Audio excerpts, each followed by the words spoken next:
वजीर आजम जो आपका 2 फुट है उसने भी हमसे कॉन्फिडेंस का वोट नहीं लिया हुआ, कराया ना इलेक्शन, हम देते हैं उसको कॉन्फिडेंस का वोट। ये जो इन्होंने हरकत किया है इस पे बलीगुर रहमान साहब अरेस्ट हो सकते हैं। तो मुझे लगता है परवेज इलाही साहब की सियासत बिल्कुल डिफरेंट है और मोहन इलाही साहब की डिफरेंट है। सीट्स वाइज जो राना सनाउल्लाह साहब हैं वो भी इधर उधर की यावियाँ मारते हैं। पहले बड़े वाला ग्रे लिस्ट में डाल के गया था, छोटे वाला काबिल है जो खैर से वो डिफॉल्ट की तरफ छोड़ के चला जाएगा। दोनों महान है बेचारे। हम तो ये आए हैं कि वो कह रहे थे कि सीएम हाउस बंद करेंगे, अब उन्होंने गवर्नर हाउस को बाहर ताले लगा दिए हैं। पाकिस्तान के क्रिकेट का क्या मुस्तकबिल देख रही हैं? हाँ, फिलहाल तो मुस्तकबिल उनका बेड़ा गर्क ही हुआ है। टीम का फिलहाल जो कारकर्दगी है, जब हम भी गवर्नमेंट पे ट्रस्ट नहीं कर रहे, मैं और आप जो हम अवाम है हम ही ट्रस्ट नहीं कर रहे, तो बाहर के लोगों ने हम पे क्या करना है?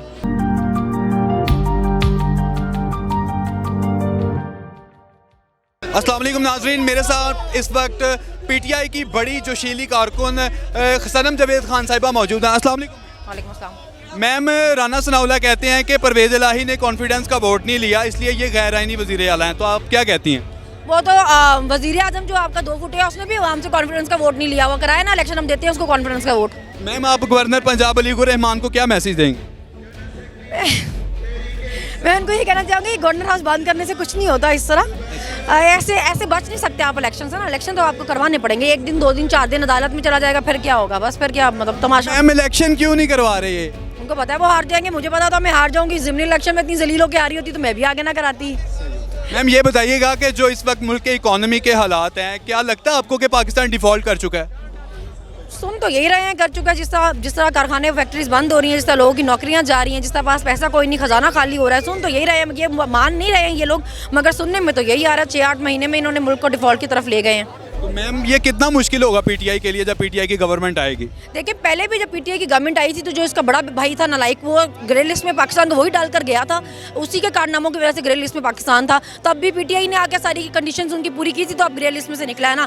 पहले बड़े वाला ग्रे लिस्ट में डाल के गया था, छोटे वाला काबिल है जो खैर से वो डिफॉल्ट की तरफ छोड़ के चला जाएगा। दोनों महान है बेचारे, खानदान ही खैर माशाल्लाह है। तो मैम, आपको क्या लगता है कि परवेज़ इलाही और मोहन इलाही जो हैं, जो ये मुखलिसाना तौर पर पीटीआई के साथ चले हुए हैं? देखिए, उम्मीद तो उनसे यही है, बाकी अब बंदे के दिल का तो किसी को नहीं पता होता ना। मैं उनके दिल की बात तो नहीं जानती, लेकिन उम्मीद यही है कि वो दिल से ही साथ होंगे, क्योंकि आवाम उस पर फिलहाल उन पर बहुत भरोसा कर रही है। तो मुझे उम्मीद है कि मोहन इलाही नहीं तोड़ेंगे भरोसा। मैम, सीनियर सहाफ़ी और तजियाकार हारून रशीद साहब कहते हैं कि जो परवेज़ इलाही है ना, उनकी बात का मफहूम ये है कि इन पर फितरतन ये इनके फितरत में गद्दारी है, इस पर एतमाद नहीं किया जा सकता। क्या आपको लगता है कि हारून रशीद साहब सही कहते हैं? नहीं, मुझे ऐसा नहीं लगता। मुझे लगता है परवेज इलाही साहब की सियासत बिल्कुल डिफरेंट है और मोहन इलाही साहब की डिफरेंट है। वो कुछ थोड़ा अभी पुराने ज़माने के लोग होते हैं, उनके ज़ाहिर है और तरीके सोच होती है, नए ज़माने के लोगों की और होती है। मुझे उम्मीद है पूरी कि जो मोहन इलाही है वो आज की जो जनरेशन है ना, जो अब लोगों का फिलहाल एक बना हुआ है, उसको समझ रहे हैं और उसके हिसाब से ही चलेंगे। मैम, अगर असम्बली तहलील नहीं हो पाती तो फिर खान साहब को क्या करना चाहिए आगे? अदालत में ही जाएगी फिलहाल तो। जो इनके हालात लग रहे हैं, लगता नहीं इंसान के बच्चों की तरह मानेंगे। मैम, नजम सेठी को पाकिस्तान क्रिकेट बोर्ड का चेयरमैन बना दिया गया, तो इस पर आप पाकिस्तान के क्रिकेट का क्या मुस्तकबिल देख रही हैं? हाँ, फिलहाल तो मुस्तकबिल उनका बेड़ा गर्क ही हुआ है। टीम का फिलहाल जो कारकर्दगी है उस पर वो चैरियन टॉप है, वो जो नजम सेठी हैं, उनकी चिड़िया देखें क्या करती है। बहरहाल उनको उनकी खिदमात का सिला मिला, चमचेगिरी करने का, अच्छी बात है। अच्छा, मतलब नवाज़शात हो रही हैं उन पर? वो हर किसी पर हो रही है पिछले 8 महीनों में। और हुआ कि अपने केस माफ़ करवाने के अलावा, धराधर वजीर लगने के अलावा और हुआ क्या है? इस वक्त मेरे साथ PP 160 के MPA ज़हीर बाबर साहब हमारे साथ मौजूद हैं। अस्सलाम वालेकुम सर। वालेकुम सलाम जी। सर, बलीगुर रहमान साहब को क्या मैसेज देंगे आप? बलीगुर रहमान साहब जो हैं उन्होंने जो है ना जी वो आइन की वॉलेशन की है, आर्टिकल 130 का जो है ना क्लॉज 7 की। ये जो गवर्नर की पोस्ट है ना जी, ये कॉन्स्टिट्यूशनल है। तो इसमें ये अगर वोट ऑफ नो कॉन्फिडेंस का जो उन्होंने डिमांड की है ना, इसमें टाइम लैप्स होता है और इसमें रीजंस बतानी पड़ती हैं कि आपने वोट ऑफ नो कॉन्फिडेंस के लिए क्यों कहा है। ना उन्होंने टाइम लैप्स दिया है, उन्होंने कहा जी 4 बजे आप बता दें, और ना ही उन्होंने कोई इसकी रीजनिंग पेश की है। तो बेसिकली उन्होंने इसकी जो आइन है ना जी, उसकी कॉन्स्टिट्यूशन की वॉलेशन की है, क्योंकि ये गवर्नर की और स्पीकर की जो पोस्ट होती है ये कॉन्स्टिट्यूशनल है। तो ये जो इन्होंने हरकत किया है इस पे बलीगुर रहमान साहब अरेस्ट हो सकते हैं और उनको इनकी गिरफ्तारी होनी चाहिए। कह रहे हैं कि आर्टिकल 6 भी लग सकता है। आर्टिकल 6, वही तो मैं कह रहा हूँ कि आर्टिकल 6 क्या है। आर्टिकल 6 ये है कि ये कॉन्स्टिट्यूशनल पोस्ट है स्पीकर की और गवर्नर की, और अगर ये कोई डिमांड करते हैं सीएम से वोट ऑफ नो कॉन्फिडेंस की, तो वो उसमें वो ये होता है कि वो बताते हैं, रीज़न पेश करते हैं कि उनको क्यों लगा कि वो वोट ऑफ नो कॉन्फिडेंस ले रहे हैं। तो उसमें टाइम भी देना पड़ता है। ये टाइम नहीं देना पड़ता कि आप 10 बजे उठ के सुबह कह रहे हैं कि 4 बजे जो है वो आप जो है ना वो दे दें, हमें रीज़न बताएं। तो ये इन्होंने जो किया ये सिरे से ही गलत है। सीट्स वाइज जो राना सनाउल्लाह साहब हैं वो भी इधर उधर की यावियाँ मारते हैं। 180 उनकी हमारी सीट्स कंफर्म है, 10 जो है वो कोलेशन की हैं, 190 कंप्लीट हैं। जो आर्टिकल 6 है और जो उसका आर्टिकल 130 है क्लॉज 7 है, उसको पढ़े तो सही कोई बंदा।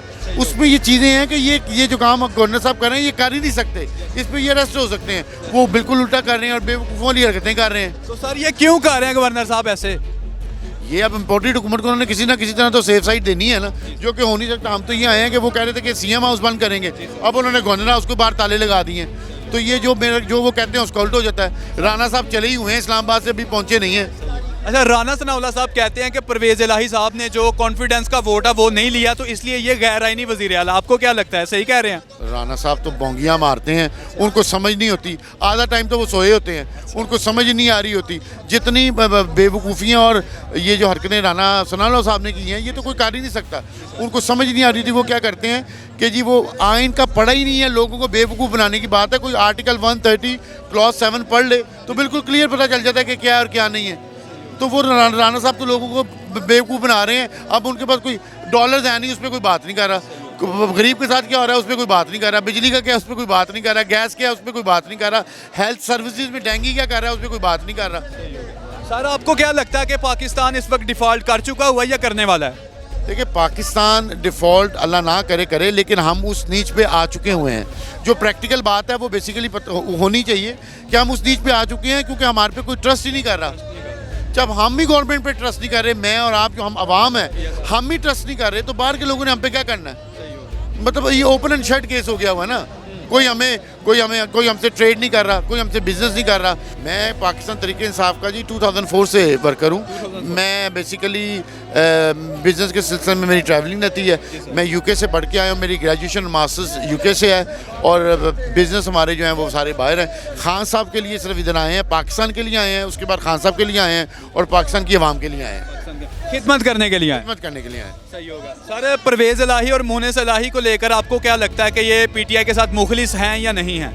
परवेज़ इलाही साहब और मोहनिस इलाही साहब बिल्कुल, मैं ये समझता हूँ कि वो खान साहब के साथ बिल्कुल मुखलिस हैं और वो खान साहब की कॉल पे जो है वो इंशाल्लाह कल असम्बलियाँ तहलील कर देंगे और वो हमारे कोalition पार्टनर हैं और वो हमारे साथ खड़े हैं। तो क्या पीएमएलक्यू का फ्यूचर भी पीटीआई के साथ ही है? बिल्कुल, पीएमक्यू का फ्यूचर पीटीआई के साथ बहुत ब्राइट है। वो हमारे साथ है, हमारी कोalition गवर्नमेंट में है, हमारे इत्तेहादी हैं और इंशाल्लाह मैं समझता हूँ कि वो हम खान साहब के साथ ही रहेंगे, इसमें कोई शक नहीं है। तो सर जब आप पीटीआई को ज्वाइन नहीं था किया, उससे पहले आपका आइडियल कौन था? आपको कौन सा लीडर ठीक लगता था पाकिस्तान में? मेरे आइडियल शुरू से जो मेरी जिस एज लिमिट में मैं फॉल करता हूँ उसमें खान साहब ही मेरे आइडियल रहे हैं। मतलब शुरुआत ही खान साहब से हुई है? खान साहब से की है जी। बहुत शुक्रिया सर। थैंक यू जी, थैंक यू जी। तो प्रोग्राम का वक्त अपने इख्तिताम को पहुंचा। अगर प्रोग्राम पसंद आया है तो लाइक करें, कमेंट सेक्शन में अपनी राय का इजहार करें।